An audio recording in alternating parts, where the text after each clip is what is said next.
Bodoh 25 mas, bodoh. 25-nya Ini lupa gak dulu. Pemerintah terus mendorong perbaikan kualitas pendidikan dasar dan menengah. Kementerian Pendidikan Dasar dan Menengah, Kemendikdasmen, mengumumkan program untuk rehabilitasi dan revitalisasi sekolah di seluruh Indonesia.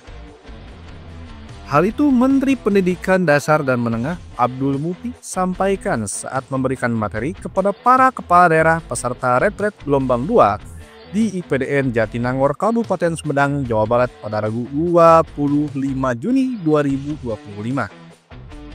Program ini dijadwalkan dimulai pada Juli 2025 mendatang dan menargetkan 10.440 sekolah sebagai sasaran utama. Namun angka tersebut berpotensi bertambah seiring dengan efisiensi penggunaan anggaran negara.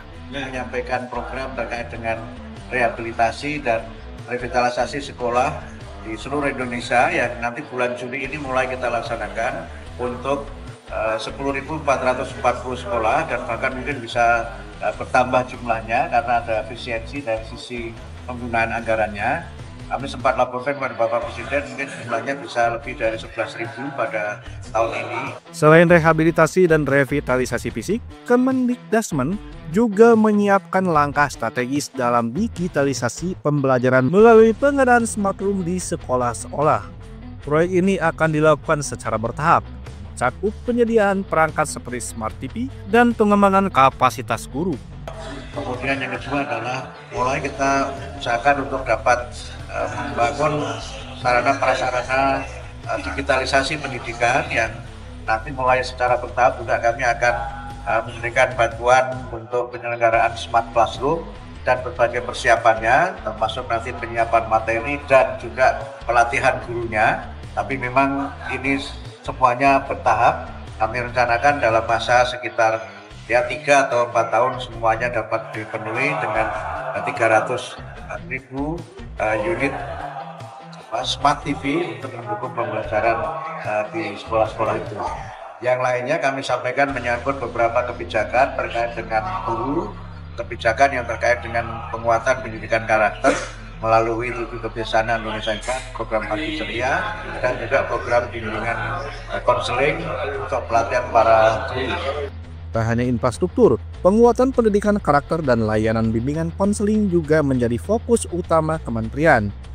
Hal ini sejalan dengan upaya pembentuk generasi pelajar yang tidak hanya cerdas secara akademik, tetapi juga matang secara emosional dan sosial.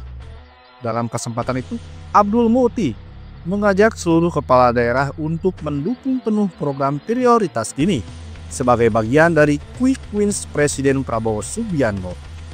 Saya kira itu yang tadi kami sampaikan di forum ini, dan sekali lagi juga kami menyampaikan terima kasih kepada Pak Mendagri dan jajarannya, pada IPDN dan juga Bupati, Wali Kota dan Gubernur yang juga mendukung acara ini, dan mudah-mudahan dengan acara ini kami dapat terus bersinergi dengan seluruh pemerintah daerah di Indonesia. Terkait isu sekolah gratis yang ramai dibicarakan publik, Abdul Muti menjelaskan bahwa pemerintah tengah mengkaji secara mendalam implikasi dari putusan Mahkamah Konstitusi atau MK.